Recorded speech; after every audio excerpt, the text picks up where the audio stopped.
creatives, community, and kind folks. Sorry that my face isn't up here, but I'm going to talk about one of the largest Kickstarters involved. And it's not one of the largest tabletop role-playing Kickstarters in the world, but I want to talk about a feature of this game that is, and I've mentioned this before about it spreading.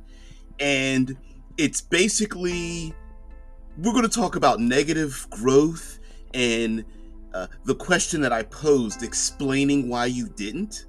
And lastly, I do want to say that I think I broke my camera. So my face isn't going to be a feature of these broadcasts for a little while until I can replace my camera, because it won't focus back in. It's completely blurry. That's not the important thing. It's the words. It's the creativity. And that's where you guys come in. Come on, intro.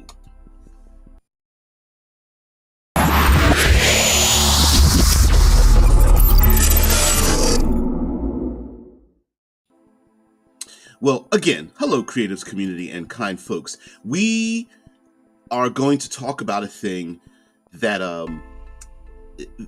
believe is an unexplained but probably confrontational feature that is spreading throughout our tabletop role-playing experiences. And the image I have up here is from the Kickstarter page for the Cosmere tabletop role-playing game being developed by Brandon Sanderson. I believe this game, does it tell you how much money it earned? No, I do not see how much money it earned. Sorry about that. But this tabletop role-playing game has a feature in it, and it is called a plot die. This isn't something new. This is part of a number of tabletop role-playing games, and everything from sometimes they're called fiction first, narrative games, story games, everything from Fate to any game that has a plot die, a inspiration die, some kind of moxie or hero points or something like that. And so normally, many times, these games, the biggest proponent of it is fantasy flight games that use dice that don't have numbers on them. Instead, they have things like threat and opportunity and drawback and advantage and limitation and things of that nature. And mind you, it's funny because I'm a huge proponent. I love these kind of story element, yes, no, if, and, or, but, failing forward, succeeding with consequence mechanics. But if I could carve off a little bit of this concept, if you guys don't mind, if I could carve off just a little bit of it, I think for as new players discover these games, fall into these games, and attempt to role play these games, I think there is a intellectual dissonance that's happening from some of these games, why some players don't like them. And I'm going to attempt to, why isn't it showing? There we go. I'm going to attempt to give a very short, but we're going to go into a lot of detail, explanation as to why these games rub people the wrong way. And there are many articles and videos about stances. A stance is like, you as a person playing the game, how far removed or close are you to the eyes and ears and immersion into your character? And as you step back, each of those stances has a name to it. So you may be an actor stance. You are the person in the world, portraying this person in the world, making decisions for a character that you've created in this world. And you are pretending to be that person. And then that stance starts to retract back, and back. There's actor stance, director stance, there's writer stance. Many of these stances are in many ways related to literary and directorial maneuverings of what the character is doing. And Juices, I think especially new players find it easy to get in those games. Is usually the grognards that have issues. I think you're talking about somebody. I think you're talking about me. Um, I think there's just one little aspect of it that new players who have no expectation would find it easier because they're not unlearning a thing, which I do agree. For those of us that have been playing games for a long time, it's always progress is always forward, and anything that's negative is a setback. But one of the features of these games that I think can turn lifelong players away from it is explaining why you didn't. So what I mean by that, or I've even called it negative growth. You could call it director stance, or whatever other terminology you'd like to put into it. In other words, in some of these features, and I put the Cosmere up here because it's one of the largest Kickstarters and games, and Brandon Sanderson has drawn in new players because many people love him and have never played a tabletop role-playing game before. And in his game, he has something known as an opportunity die. I'm going to move to that opportunity die if you guys don't mind. And it involves explaining creatively why your character didn't do a thing.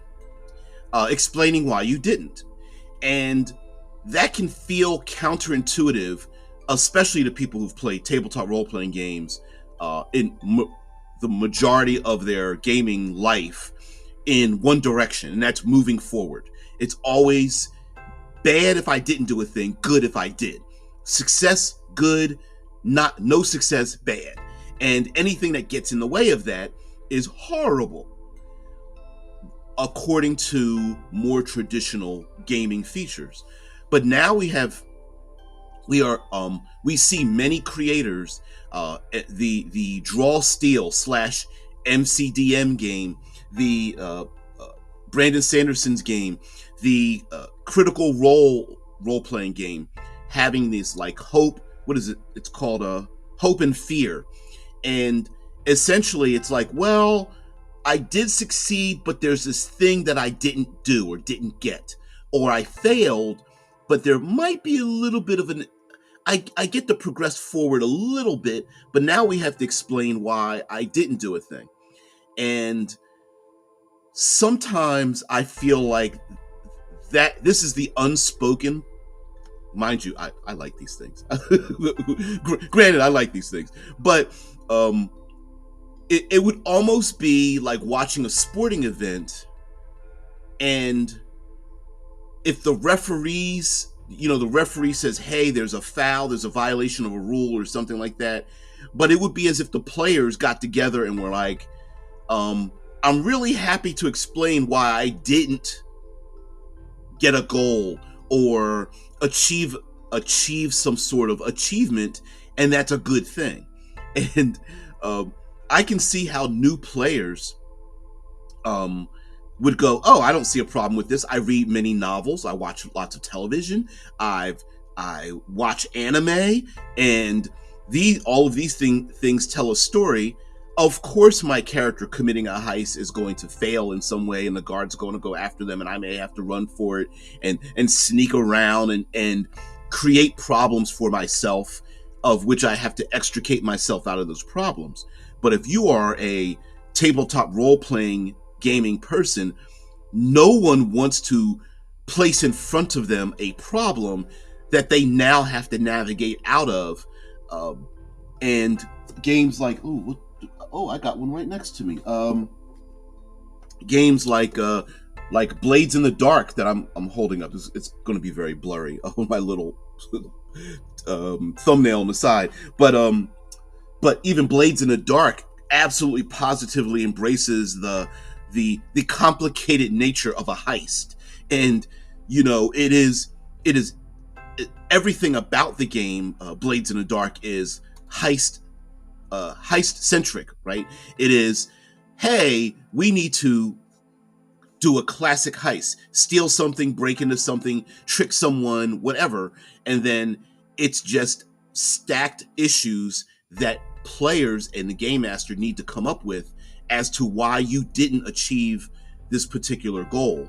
And I think that can um, place some players who are expecting to, they want to be Billy Badass. They want to be the individual that achieves all of their things, and when they fail to do such a thing, it can be a little bit of a downer. It can be a drawing back of energy in terms of the game. Whereas if you are a narrativist, a fiction first, a storyteller, someone who is a person who engages in the dynamism of a story rather than succeed, succeed, succeed, and it can rub another player the wrong way. It's like bad if you didn't do a thing, good if you did. Sure, you can make terrible decisions and half-baked ideas. Sometimes it really is like that. Many great artists talk themselves out of doing the thing. I agree. I agree. And not only that, but it can. Um, it's difficult. Okay, let me relate this to the Olympics that just passed, and certain types of physical activities. Ice skating and gymnastics, I'm going to point those two out because they can be nerve wracking for us viewers and especially the participants. So when you watch ice skaters and gymnasts doing their thing and they fail, right? It hurts. It's like, ooh, I didn't want to see that. Ooh, that's horrible. And that person has to get up and continue.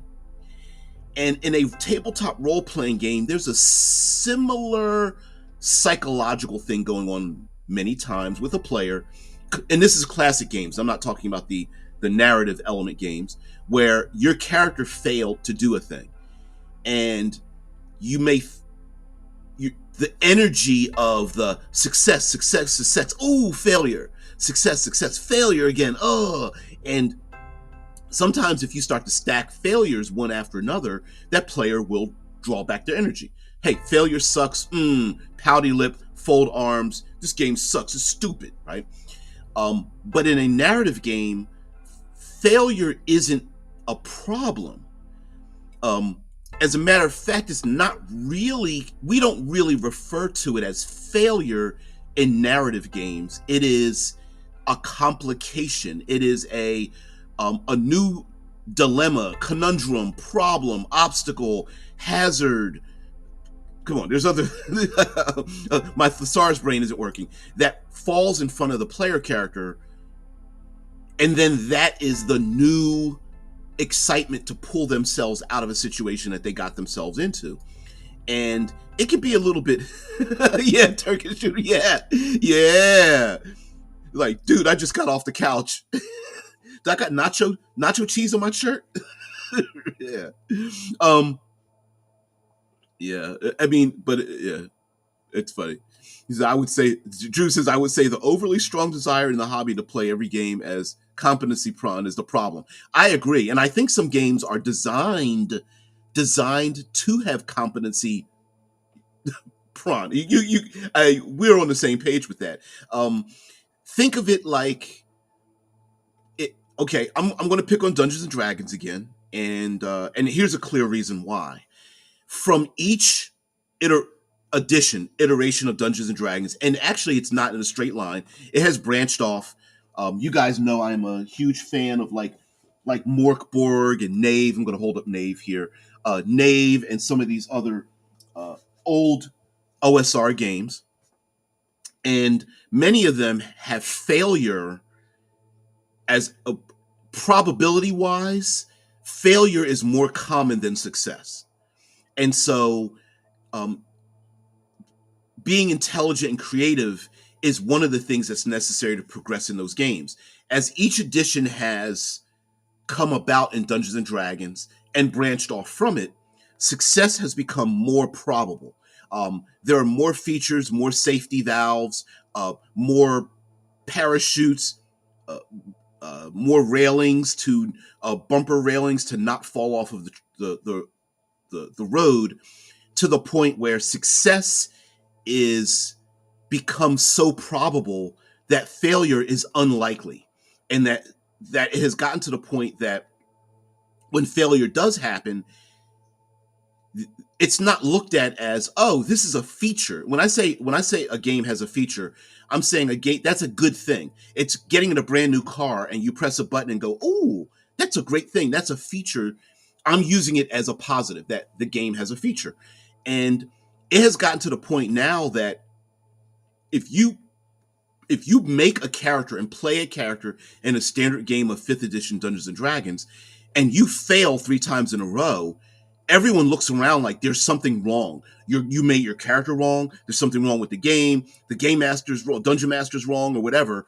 But no, it's just probabilities. There's so much probable success that failure is rare and becomes even more rare as you start to gain more features into the game for your player character.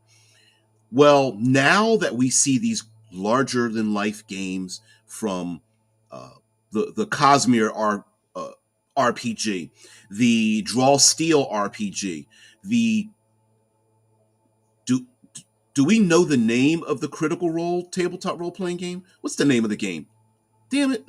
Uh, I know they have 2 games out. Let's see. Hope and Fear. What is the name of it?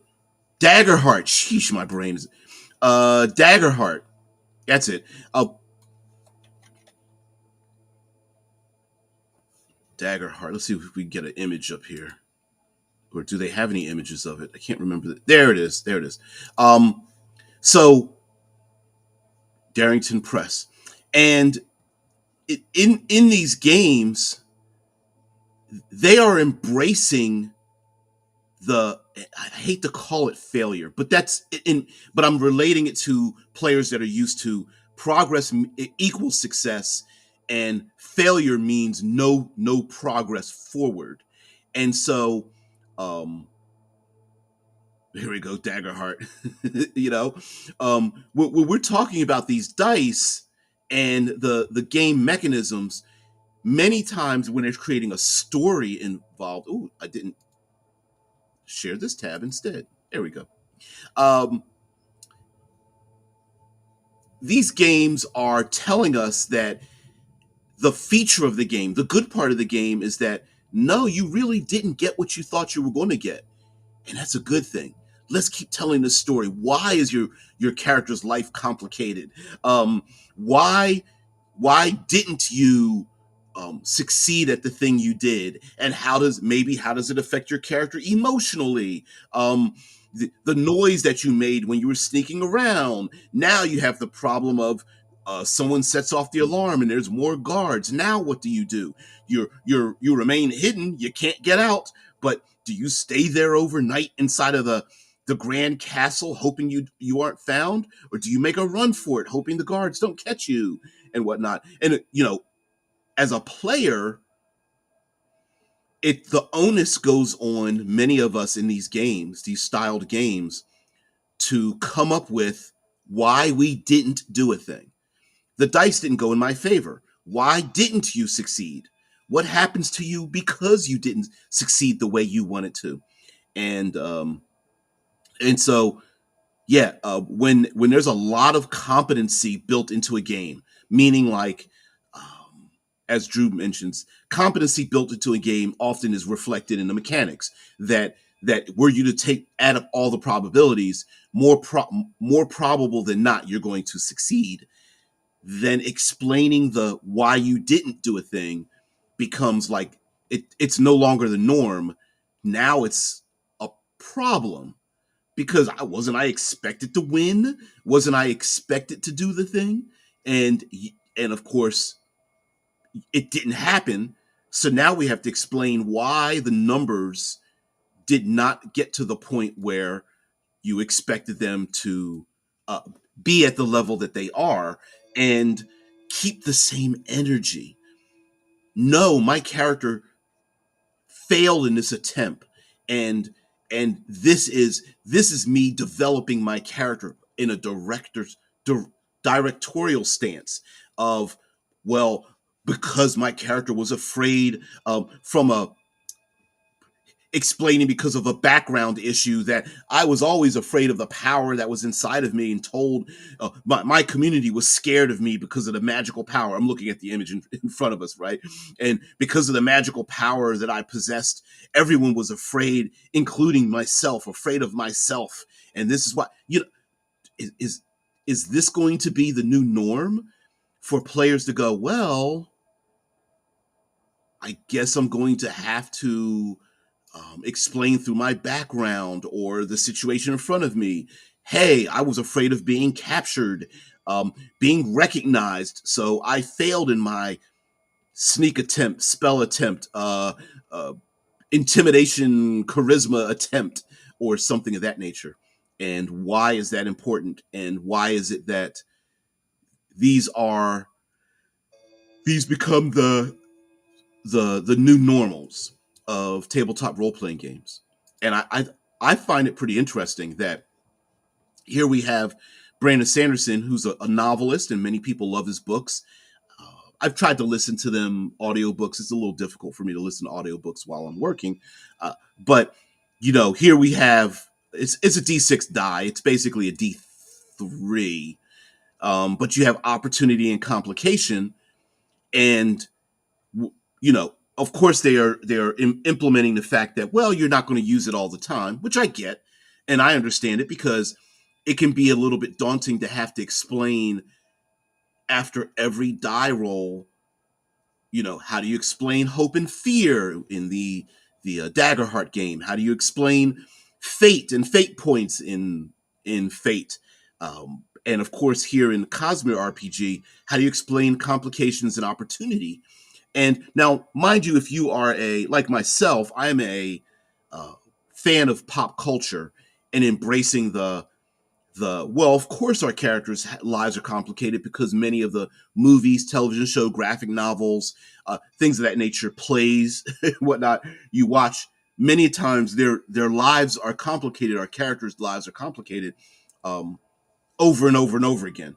Uh, Watch any show that's multiple seasons of television, and you will notice how much the characters' lives are complicated by jobs and family and um, black swan events like uh, er, uh, weather events, earthquakes, things outside of all the players' lives that come crashing down into the world and uproot everyone's life from what they were doing to another thing. And many times explaining why the character didn't do a thing could be emotional, it could be uh, situational, it could be um, uh, linked to the events that have been happening that builds up to the I didn't get what I want, or I only got partially of what I've wanted. So a character may have a internal bleeding or a broken rib. That character may have been covered in slime and oil, or the character saw an NPC they haven't seen in many years, and they are distracted because when they left this NPC, their emotional state wasn't on equal footing, and now that they've seen this person, they're getting those butterflies in their stomach yet again. But this isn't much of this isn't in the character sheet. It's not in the dice. It is explaining why the mechanical features happen the way they did. Hey, you you got what you wanted. You also complicated your life. Now you also didn't get what you got what you wanted, but you also got what you didn't want. Let's explain. Let's go into it. Let's decide what's happening. And that creative, we see in many threads that some game masters, players alike, are they feel like they're not that creative. And you know, are we asking too much of these players? I personally, I think no, but I will say that explaining why you didn't um, is going to come up more and more often in terms of the types of games that people are right now going raising their fists and going, yeah, this is the game I want. And by the sixth, seventh, eighth die roll, that includes one of these mixed success, mixed failure features, will this start to become an emotional toil? Like, oh, creative, is this creative tax? And going, oh, now we got to think of another reason why you you got what you didn't and didn't get what you did, and yes, no, if, and, or, but partial success again. Or will players just start to drop it completely, and when they go to someone else's table, they might be taken aback by a number of people who are really into the complications with the plot die, fate point, hope, fear style of gaming that might rub a more traditional, let me roll the dice, did I succeed or fail type of situation. I can also see this happen in the opposite way, that those of us that are into this kind of thing um, are constantly one doing a one-upmanship on the partial success failing forward feature of a game, when really it only takes, look, did you fail or succeed? Okay, let's keep moving on. All right, next.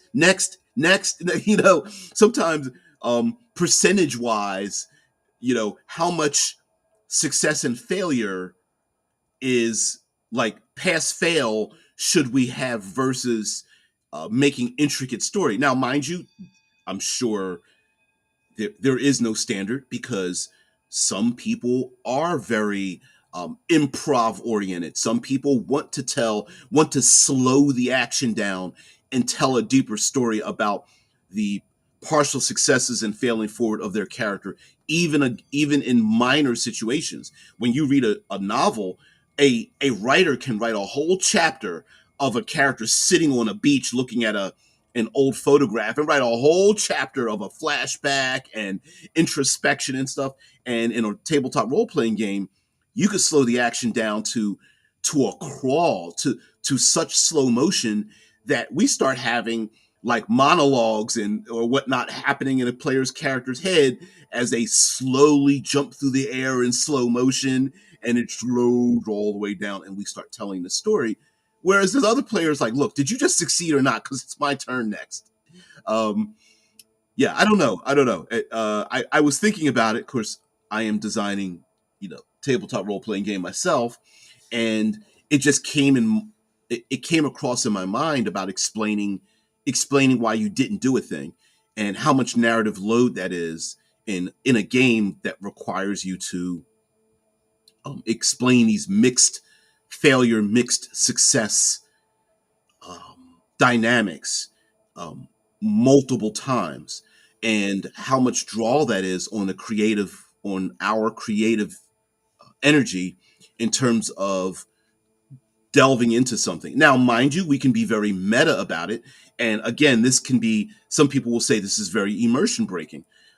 Not just immersion breaking in terms of explaining, like we have up here, the plot die for the Cosmere RPG, but also explaining why, like, um,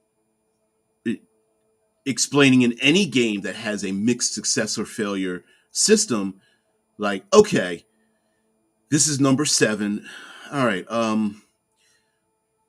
once again, come on, guys, give me some energy. Come up with something interesting to explain why your character didn't achieve this thing, and do we start going a little bit gonzo, and does this does it start to fall the way of people who hate in classic D20, you roll a 1, you fail. We used to call it fumble. And if you roll a 20, you got a critical success. Now it's just called critting either way, critical failure, critical success.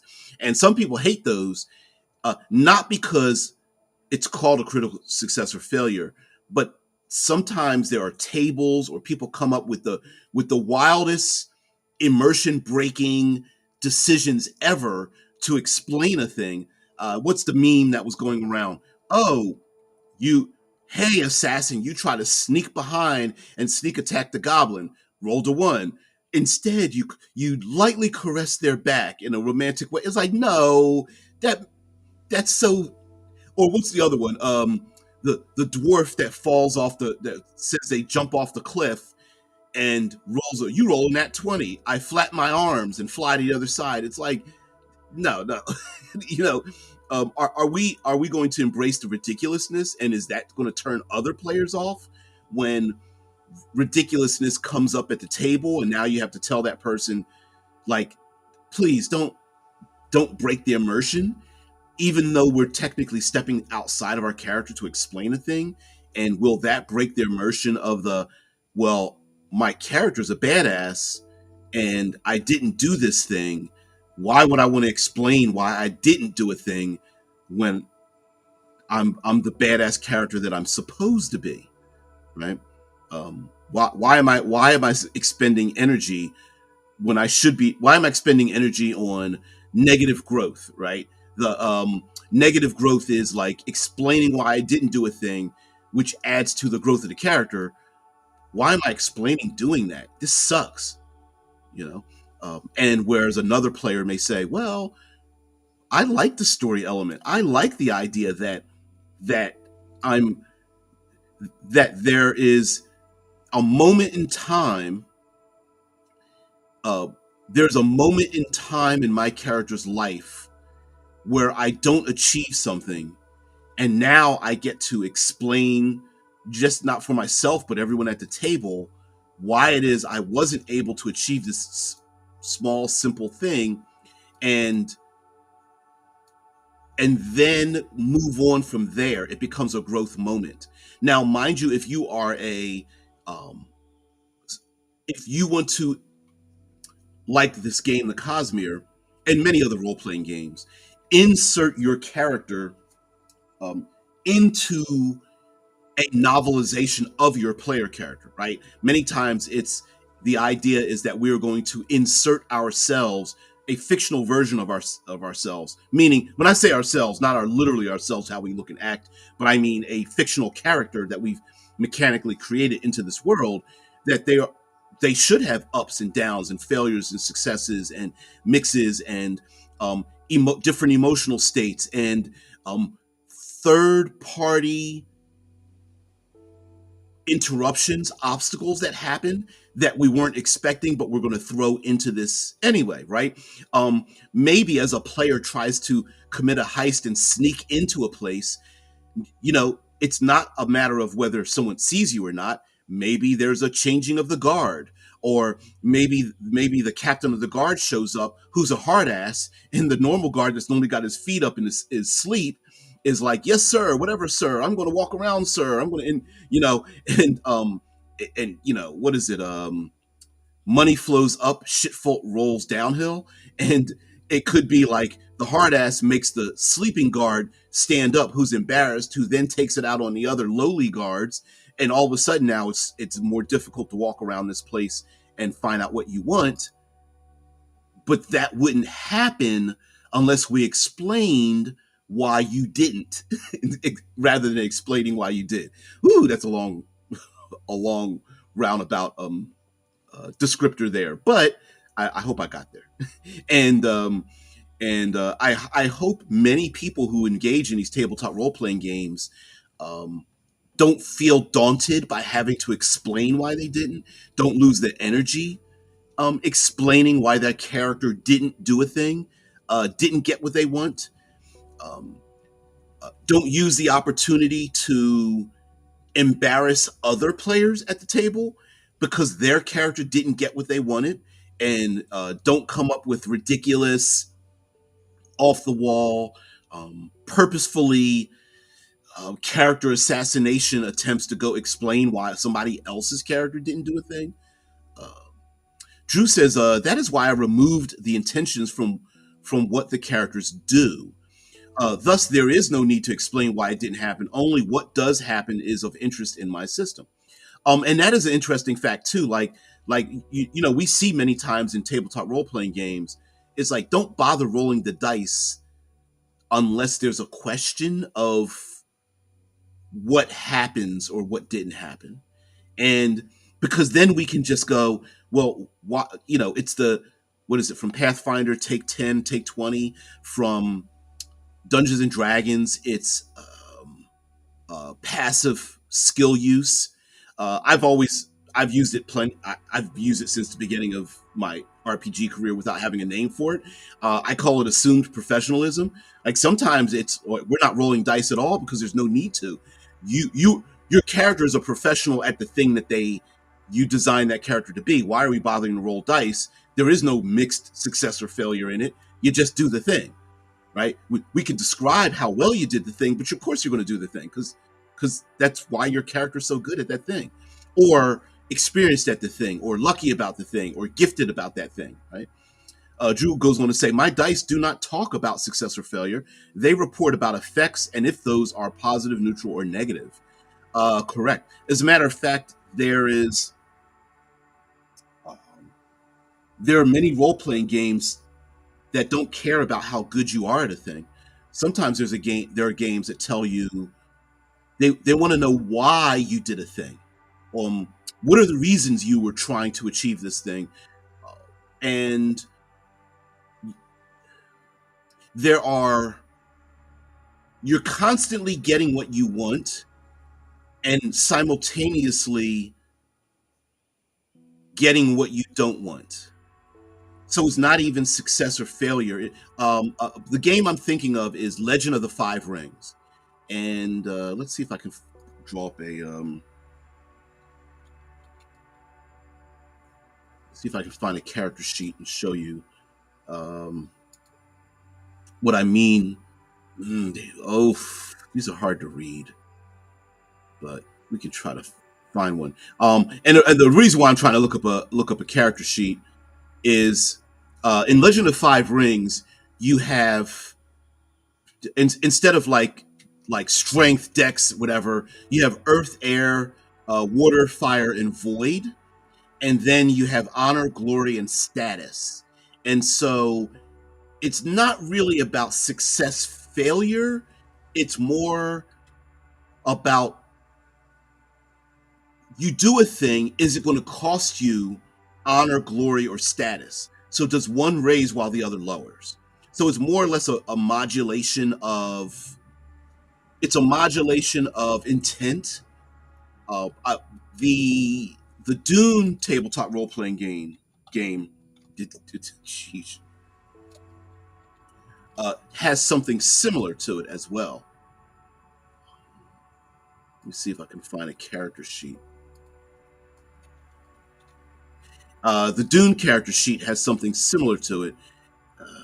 Modifius. Mm, mm, mm, mm, mm. No, it's so difficult to see. Let's see if I can pull this up here. Mm-mm. Hey, Modifius. Games, please give me one of these. There we go. Okay, we're going to share this instead. This is another game. This is a version of many versions of the Dune tabletop role playing game. But if I could point this out, there are 5 drives, and you add a statement to that, and there are 5 skills, and you can add focuses to it. But under the drives, you have duty, faith, justice, power, and truth, and so it's concerned about like how are you pursuing a thing, right? Are you doing it out of your duty, or are you trying to do this thing because you seek power? Are you looking for the truth and exposing the lies of an event, or are you about justice and righting wrongs or whatnot?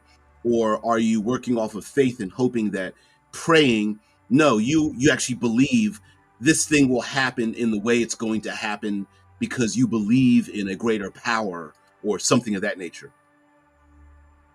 Shice assumed professionalism. Got to remember that one next time I have to deal with somebody important. Yeah, yeah. Or it could be used negatively too, right? Like, I assumed you were the professional in this in this situation. I guess I was wrong. You know, I guess you could go backwards compliment like, "Wow, that outfit looks nice on you. You didn't pick that out, did you?" Or something dumb like that, right? Um, but yes, sometimes we may be thinking about um, a the nature of a thing in a tabletop role playing game, and now players players and or game masters will be taking on the role of the director in terms of explaining how the intricacies of a success and or mixed success, mixed failure, and why such a thing happened. Um, you know, a character that didn't get what they want doesn't mean that they failed, right? It didn't mean that they lacked skill. And classic games involve that, right? Hey, I have skills, I have capabilities, I rolled the dice, it didn't go in my favor. Apparently my character is not skilled enough. And that may not necessarily be the case. A a very professional medical doctor who is working on a patient could have all kinds of complications that have nothing to do with the skill of the doctor. The complication can come from a hidden um, illness, sickness, injury, something like that inside of a human being. We didn't, hey, this person has a tumor we didn't see from a scan that should have happened 3 hours ago. Hey, this individual was struck by multiple bullets and we are trying to find the thing, and it seems to be sliding closer to their spine or whatever, right? We see medical shows that do this. We see this in uh, many procedural shows.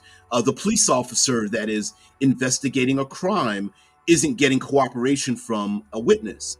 Well, the witness doesn't want to talk because of their own foibles, right? It's not the detective. The detective pretty close to knowing who did it. Now they just have to confirm their suspicions, right? Many times we see this. The detective is like, I know who did it. We just need the proof. Well, they are the professional, and literally in their head they already solved it. Now it's just gathering the clues to to placate a legal system that requires things happening in a certain order. And so, is it that we're explaining how characters don't do a thing? And if we are assuming that the characters are professionals, but they don't get what they want, is this going to be an even larger creative drain? Um, is this going to be a larger drain on the creative juices in a game instead of defaulting to haha your character failed, you know, which could happen.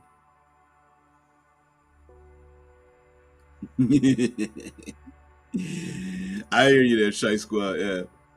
DBJ demonstrated his assumed professionals at making backhanded compliments. Yeah. Yeah. Hey boss, that was a great idea. You didn't think of that on yourself, did you? Just assume they're going to take all your money. Hell yeah. Always commit the sin of assuming shit. Yeah. Always assume. Always. We're going to constantly make asses out of all of ourselves. Uh, but yes, the third party intrusion in getting involved in a character's success and or failure, um, it can kind of come across as like um, a comedy, a comedy of failures. Oh, we see this plenty of times. What was the movie? Planes, Trains, and Automobiles. Love that movie. Oh, classic comedy movie. Classic. Very Americana. Uh, Character trying to get home for Thanksgiving, big holiday here in the States. And uh, long story short, Thanksgiving is a home and hearth holiday. A family getting together, eating a big meal, usually turkey, but many other meated object foodage objects and things around, and family getting together. And Planes, Trains, and Automobiles is a comedy of errors in which our frustrated main character is trying to get home and comes across too many barriers to getting home, only to realize that the person that he's yeah he's the devil. When he gets his hand stuck down in his car seat. Anyway, a brilliant movie, brilliant funny movie, but that is a good example of like ridiculously going over the top of a comedy of errors. Oh, I need to get a cab. Can't find a cab. Oh, my plane's been. I get to the airport. Plane's been canceled because of weather. Well, the character didn't do that. The cab driver that drove away and is preventing this person from getting to the airport in the first place. That's not their fault. Um, all the rental cars are gone because of the holidays. Damn it, that's not the character's fault. And so over and over and over again, the character is encountering things outside of their purview. They didn't create the weather, they didn't create these circumstances, but they now have to deal with an ever-growing obstacle in front of them, along with a another person alongside them. Uh, yeah, drive between the trucks and turn to a skeleton. Hell yeah, that's the exact image I was thinking of. Oh man, just looking death in the face. Oh, it's so hilarious. Oh my god. Yeah. Drew says, I don't think it is a drain. People are just not accustomed to it. Ah, all right. But I would say just playing a little in that style will help with that. I do agree. I guess we could think of it as like a an atrophied muscle, atrophied, whatever. It's a muscle we haven't used very often, and I think your comment at the beginning of the broadcast, Drew, about well, us grognards are used to me success, you failure, right? Like it's all good things happen on my end of the table, all the bad things happen on the other side of the table, and the new players may be thinking of it like, well, my character's in a novel. I'm the protagonist in a book or a movie or a television series. Of course, there are going to be things that I'm not um, that are coming at my character that are obstacles in my way, right? When your player character tries uh, to charisma persuade a noble, and then you fail the die roll or get a complication from it, is it because you didn't convince the noble, or is it because a page walks around the corner, hands the noble a note, speaks something in their ear, walks away, and the noble goes, cuts the conversation off and is like, everybody out of the room, you gotta go, shut the doors. PC's like, damn, what the hell just happened, right?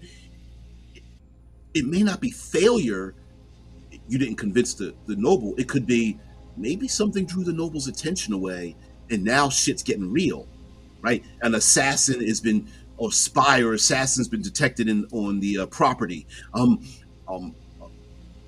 an army is building on the borders, and they've just found out about it. A ship was sunk in the bay, or something like that. And coming up with these, well, you didn't fail, you just didn't get what you wanted, right? And maybe the noble was convinced. Maybe a few hours from now, the noble's like, hey, listen, remember that conversation we were having? You know what? I do agree, and I will give you, a document of passage to my kingdom or whatever, right? Like it doesn't mean that they were ignored. It could just be there's more important shit going on right now. Um, Hell, it could have been words, the worm tongue, right? Speaking in the ear of the noble, where the main player character is like, damn it, oh, gotta get the noble away from the friggin' chancellor, friggin' worm tongue with a, you know, pus bumps on his neck. Somebody named Worm Tongue, and we're not supposed to assume that they're evil. But anyway, but you get the point, right? Like, um, getting used to doing a thing might just be the fact that as these games become more popular, that us old farts, not so old farts, but many of us old farts, start poking out our bottom lip and folding our arms on the playground, going, What happened to my traditional pass fail system? Damn it! Now I got to come up with interesting things for not just myself but people at the table. I also think a lot of this is going to fall on. We often think very individualistically. So we think of ourselves in our situation, while we, ourselves, I, very, very singular, right? How do I explain? How do I do this thing? I'm a bad guy. Is that the name of your new character? Man. Instead, collectively, we're a better hive mind, right? If we're three, four, five, six players gathering together to play a game, then it's not just me trying to be creative. Someone else goes, says something like, "Well, you are wearing the robes of the I don't know, amethyst legion or whatever like that," and the person goes, "Oh yeah, I am wearing that tabard or robe or scarf or something like that." Maybe they noticed it and they're a little intimidated by it. That's why they didn't say anything, and that's why I didn't get the information. Yeah, that makes a lot of sense. And the game master goes, "Oh shoot, I forgot about that. You are so right. Yeah, the guard's skin turns pale as he stares at your badge and tabards you pulled over your armor and whatnot, and says, I can't talk here. Just pass through the gates." And pushes you through and doesn't answer your question. And then we move on from there. We start making a story. We start adding in it's an opportunity for game masters to drop in story hooks that they weren't thinking about. When the noble is distracted from your failed charisma attempt because of the dice, well, they're like, "Well, I was going to give it to you anyway, but we rolled the dice and it came with failure.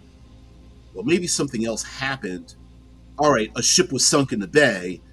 Now I got to figure out reason why it was sunk. Well, there is this faction I've been using. Maybe they just escalated, and so on and so forth, right?" Yeah, Saber God says all those names in the Star Wars prequels are like that. Grievous, Sidious, yep, Maul, bad. Yeah, I am Darth Bad. Yeah, oh yeah, worm tongues and stuff like. Oh, of course, it's like it is kind of ironic that some people's characters are named like from birth they've been given a name that's going to lead to their, I guess, their new career profession in the future or something. That's like the hero whose name is always something like Lance Hunter, and it's like, wait, did your parents know? Which they was like the baby's like held upside down and spanked on the butt while they're crying. They're like, "Oh, you're gonna grow up to be a gunman blasting bad guys away at some point in the future, aren't you? Your name's gonna be Lance Hunter, or like I don't know, Dragus Coldheart or whatever." Oh man, yeah, it's so hilarious. Yep. Mm-mm-mm. Now I'll end this as we start to close this out. I will end it on this. Um, um, do I think this is a big problem? No. A huge problem? No. But I will say that that having a language to speak about it, to know that a thing is going to be a thing, um, in the future is important. I think in terms of tabletop role playing games, and as we design games and modify games and hack games and find new games on the horizon, when going back to like the 8 types of fun and elements of that nature, explaining to players when the player goes, "Yeah, I mean, I like the game, but I don't know, there's something about it just rubs me the wrong way." This could be one of those features. This could be like, well, was it trying to come up with reasons why you didn't get the thing that you wanted? Was it the too many complications? Because I've heard reviews of people. By the way, there is a you can get the free beta. Let me see if I can Cosmere PDF. Where are we at? Drive through RPG. No. Drive through. Shit. Here we go. Let's search for it. Anyway, going to trying to look for the free PDF. Cosmere RPG beta rules preview. There we go. Let's share this tab instead. So there are many people who have like gotten the previews and played the game and decided to play in one of the adventures or whatever, and listening to some of the broadcasts, some of them were saying like, well, we were rolling a lot of the plot die a lot in this particular session or whatever, and mentioning that, is this a little bit tiring? I mean, is this going to like drain us a little bit? They say it's going to be about 30%, but it was like more like 70-80% for us. Those kind of things. Is there any other images here? Players in the Bridge 9 adventure. Here we go.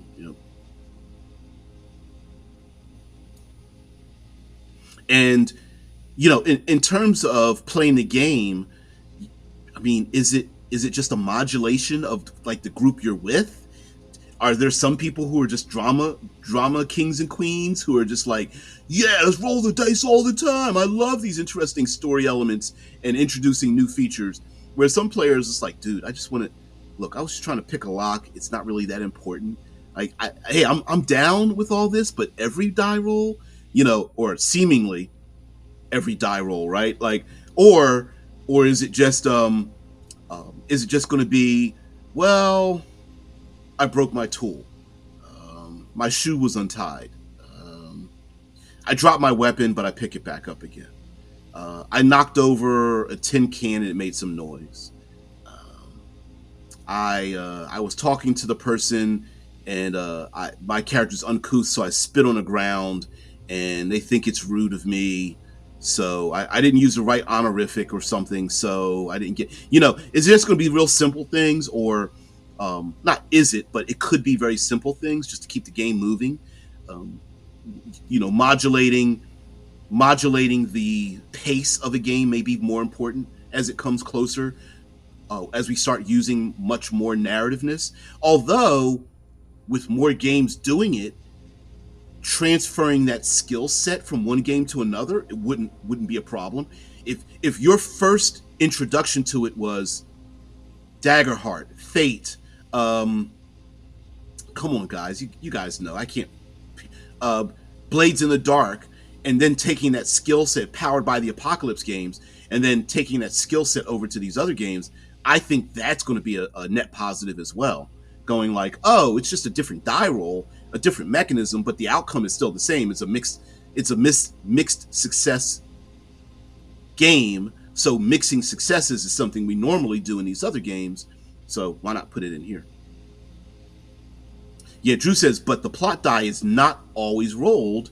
Thus, it should be not happening too often, since it directly is dependent on how often people want to roll it. Yes, from what I understand, it is. From what I understand, the plot die, not the plot die. Let me take that back.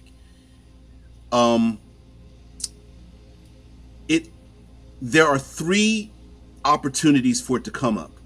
One is by choice. Hey, you're going to what is it called? Raise the stakes, I think is what they call it.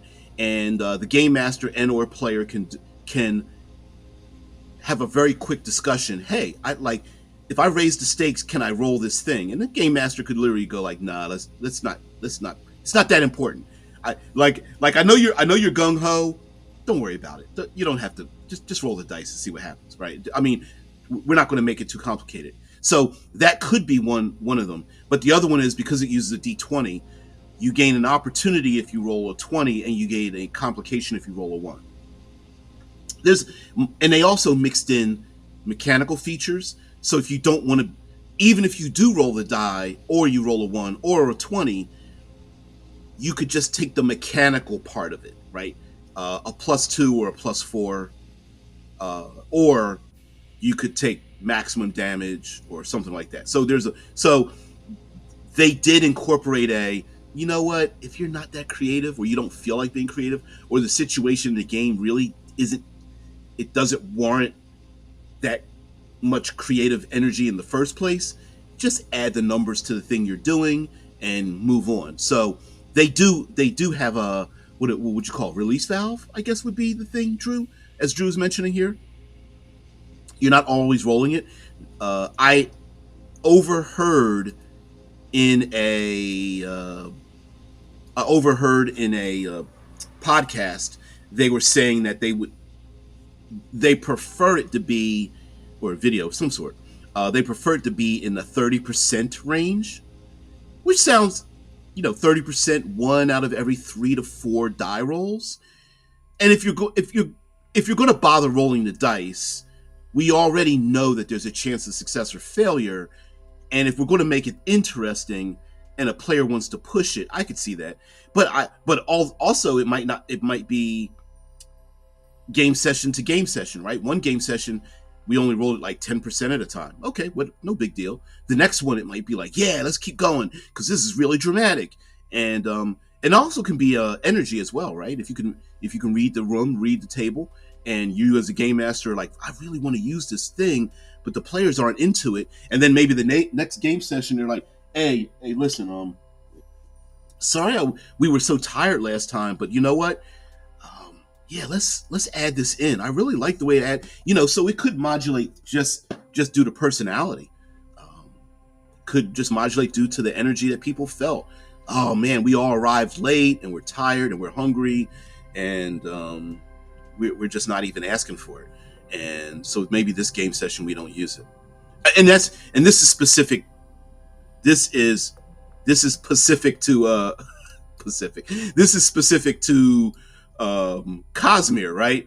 But you know, we could apply the same percentage rating to other games as well. I mean, Daggerheart has hope and fear dice literally built in every time you roll the 2d12s.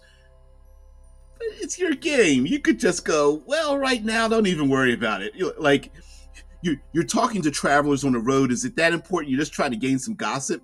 Don't. We're not adding hope and fear in there. Whatever. Okay, you rolled the dice. You got what you wanted. Great. Here they say this thing. Oh, you didn't get what you want. They ride away from you because they're a little scared of you.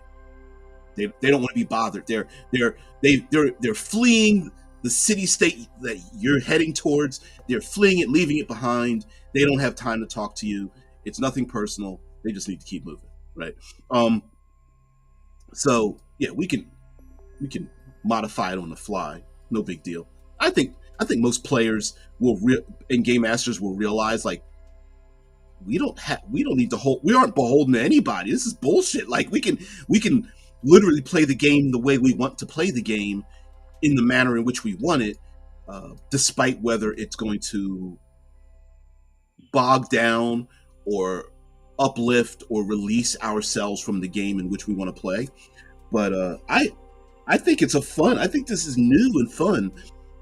I would just like to find out, like, will there be mental exhaustion at the game table? Like, people are like, "Woo! I came up with 26 different unique outcomes. That's a new record for me." I don't think anybody's going to keep track of that much, but it could be pretty fun. So anyway, guys, thank you very much for being part of the show. Thank you very much for letting me explain why I didn't. And I hope you guys do in the future. So thank you very much for spending your valuable time here. I hope in return you can make change for your tabletop role-playing experience. Guys, have a great one. I'll see you later. See you tomorrow. Peace.